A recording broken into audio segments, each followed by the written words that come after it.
So, all right. With that being said, let's talk a little Josh Jacobs. That's all right with you guys. This guy, I think he's the emotional leader of this team. I think Jordan Love brings this calm demeanor, right? Like we said, he's one of those guys. He's not going to be very vocal, but boy, oh boy, when his teammates look into Jordan Love's eyes, they believe, right? Like Micah's saying, that's my $200 million quarterback out there. Sit your butt back down.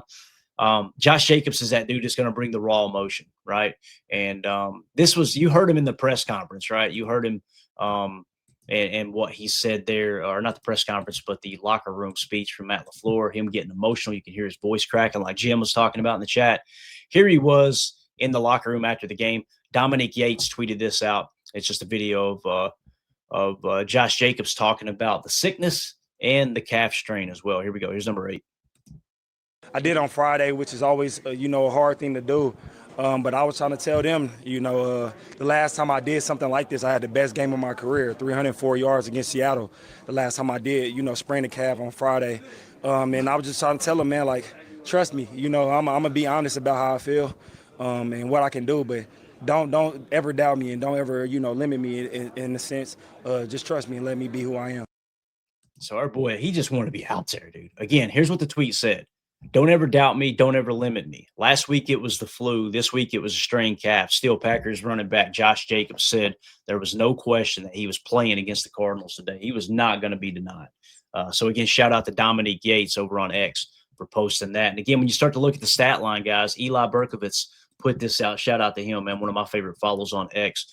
Josh Jacobs over the last 3 games, 234 yards rushing, 131 yards receiving, 6 touchdowns. Guys, he's averaging 2 tutters a game in the last 3 games. That's insane. The receiving yards, I mean, you're looking at what, 465 yards and 6 touchdowns in the last 3 games.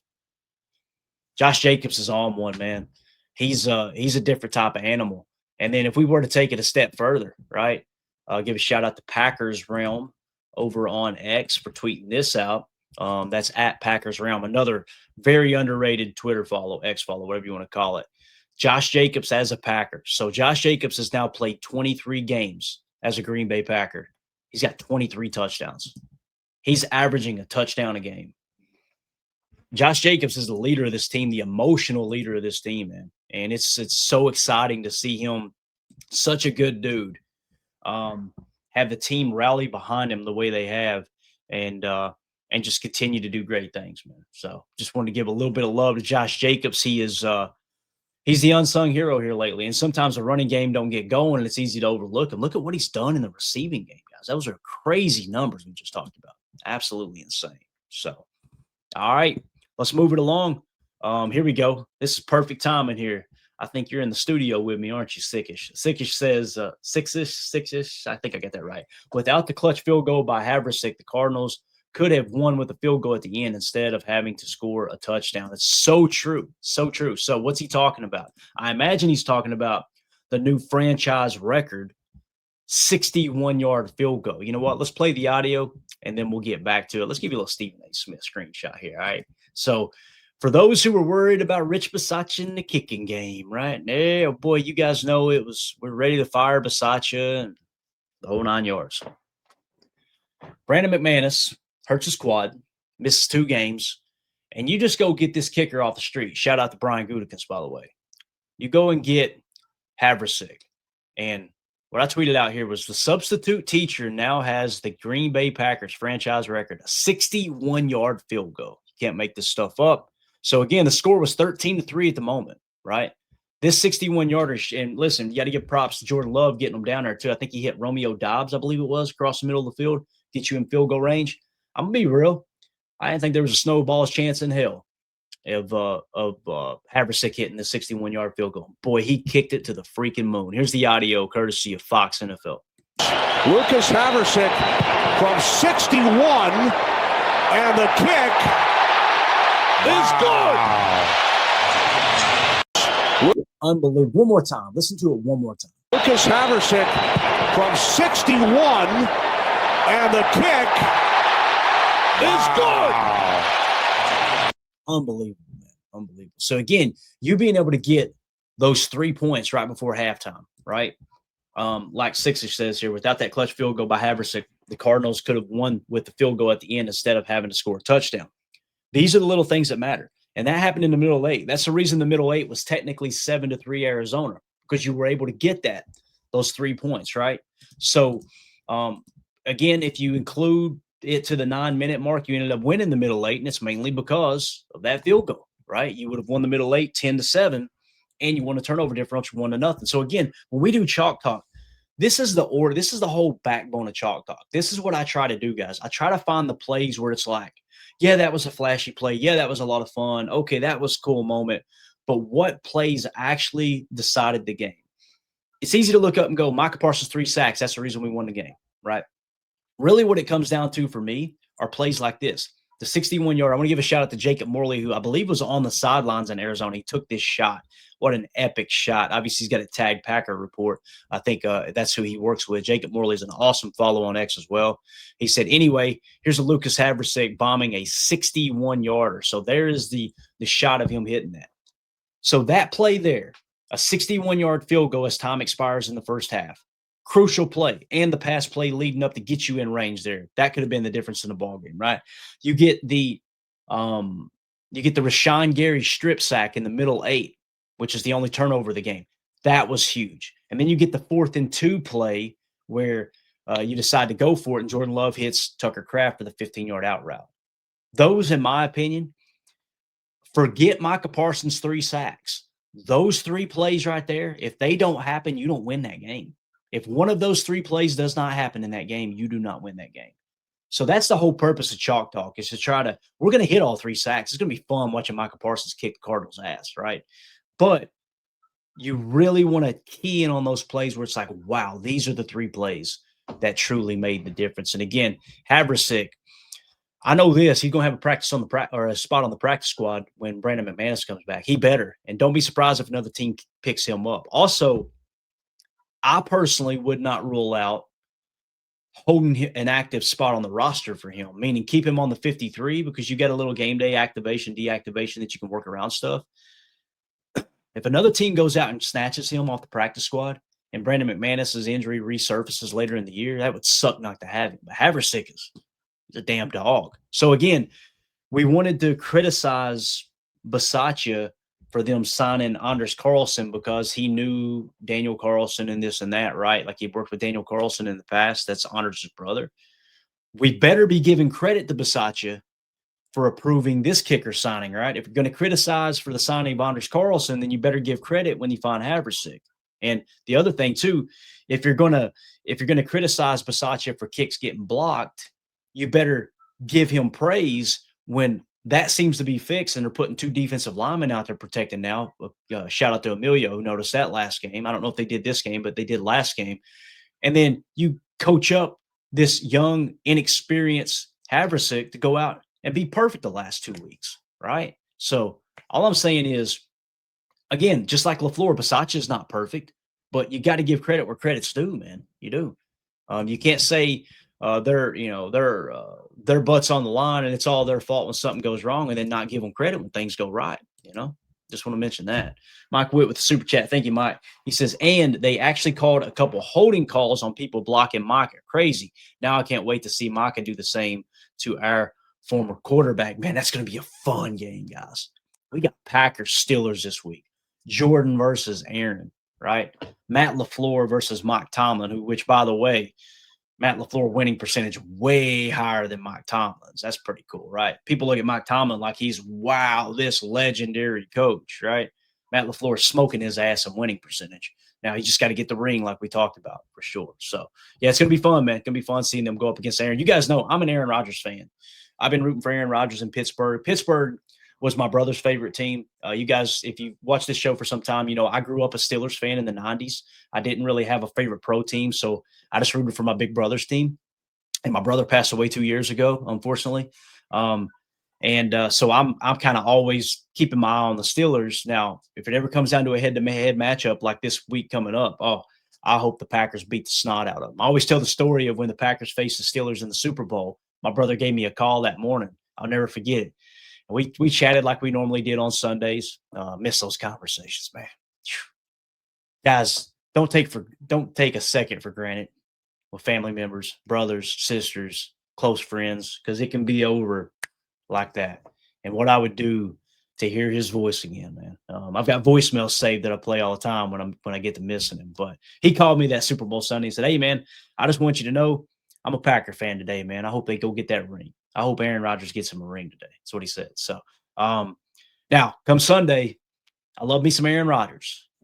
I hope they kick the hell out of Aaron Rodgers on Sunday. You're right. I want the Packers to win by 40 points. And then afterwards, pick them up off the turf and go, "Hey, man, good game. Can't wait to see you in the Packer Hall of Fame." Right? That's the way I see that situation. I see people arguing on X about it.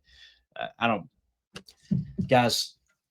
Aaron Rodgers was a great player for this organization, first ballot Hall of Famer. Right? Don't criticize Packer fans for wanting him to do good. Right? But on the other hand, if you're truly a Packer fan, I don't know how you could be rooting for Aaron to beat the Packers this Sunday, right? You got to pick a side this week. That's all I'm saying. You got to pick a side. I'm just trying to stay quiet on it because I love both there. So, Mike Witt, thank you so much for that super chat, buddy. Appreciate you. All right, last thing, I just want to play this audio clip because I feel like we need to show a little bit of love to Quay Walker. Quay is one of these dudes that listen, he struggled. There's no two ways about it. In my opinion, he has not lived up to that first round pick. At the same time, you're kind of in this in-between spot right now where it's okay.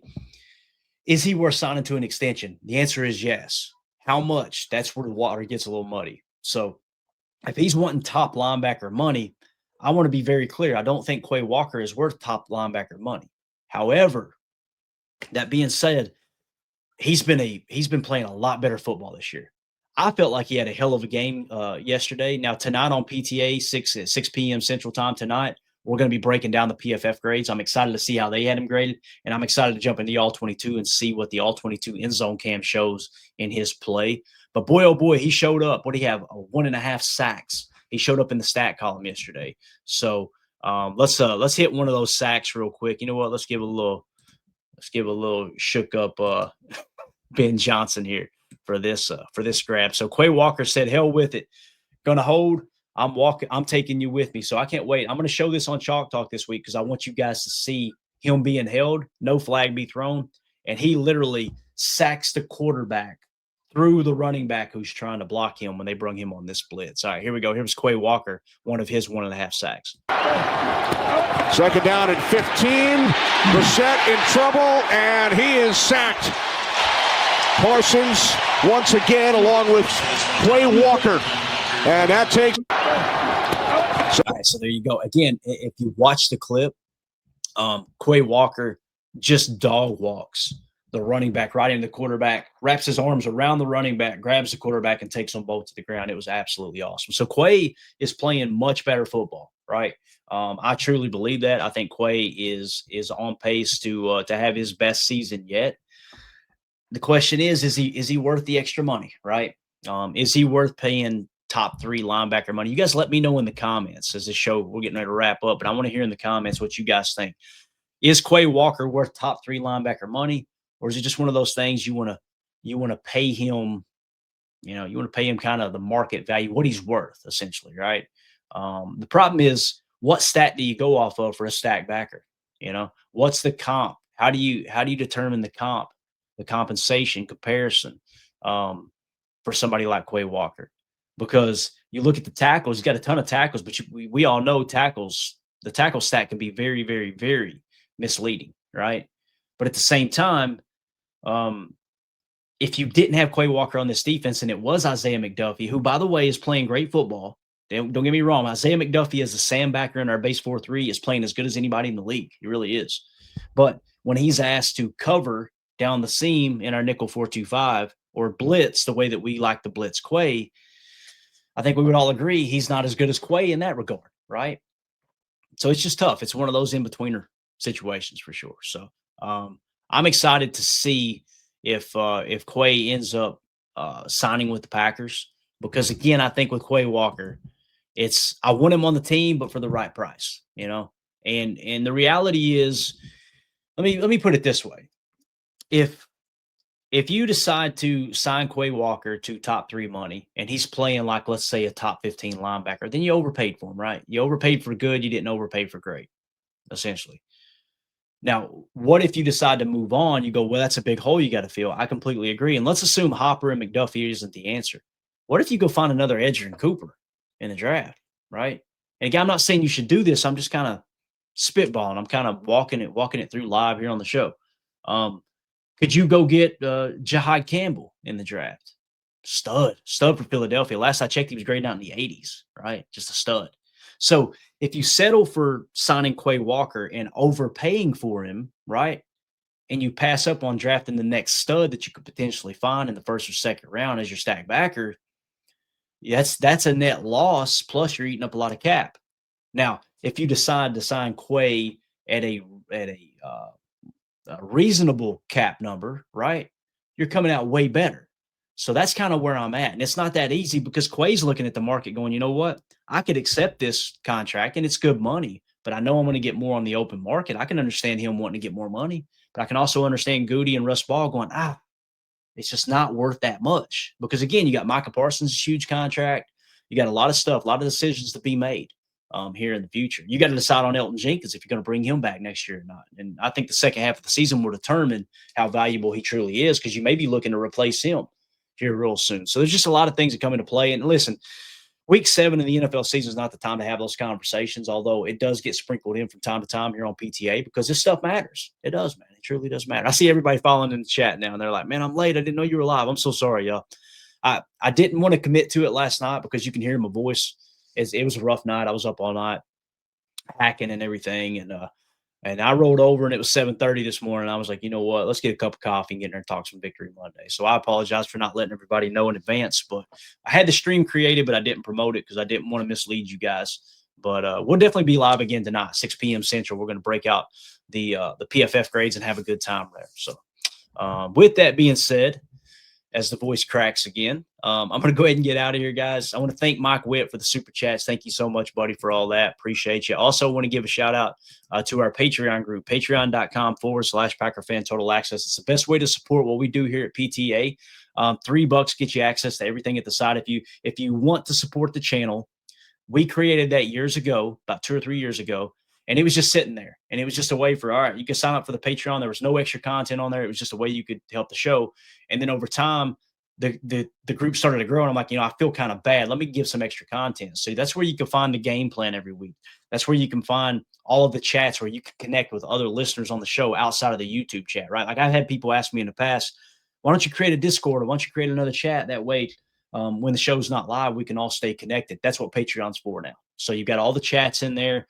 You can also get access to our draft board from last year. We're going to start to put the draft board together for this year. So in real time, you can see everything kind of built and give us feedback along the way. So with that being said, patreon.com/Packer Fan Total Access, best way to support the show. You can also just be a member here on YouTube. That works too. Although I always recommend people join the Patreon community because you get more bang for your buck, right? You get an awesome extra community outside of YouTube, and you also get yourself entered into the giveaways, which I got to come up with a new giveaway. I think we're going to do a Josh Jacobs card this week that's got a jersey patch in it. So a little piece of his jersey that's cut out and it's embedded in the card. I'm sure you guys have seen those type of cards. Really, really cool piece of memorabilia. And Brandon Lancourt won the autographed Javon Bullard rookie card last night.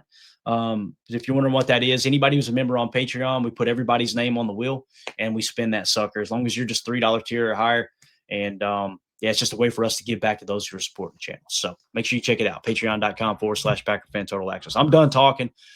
I'm going to go gargle some salt water, some vinegar or something to try to get this voice a little bit better shape. I got a bunch of errands I got to run, but we'll be back tonight, 6 p.m. Central for PTA Live. Also keep plugged in over on X @Packers_access. I'm going to be watching the tape today. If I have time, I'm going to start shooting clips out. And you'll notice these clips, what I do is I tweet these clips out early with a little take on what you're seeing on the clip. And then those are the ones that compiled together, make the Chalk Talk episode that we'll be doing either tomorrow or Wednesday. So that being said, everybody have a great day. Please do me a favor, hit that like on the way out, hit subscribe, click that bell icon so you're notified when we go live here in the future. This is PTA. My name's Clayton. Go Pack, go. There we go.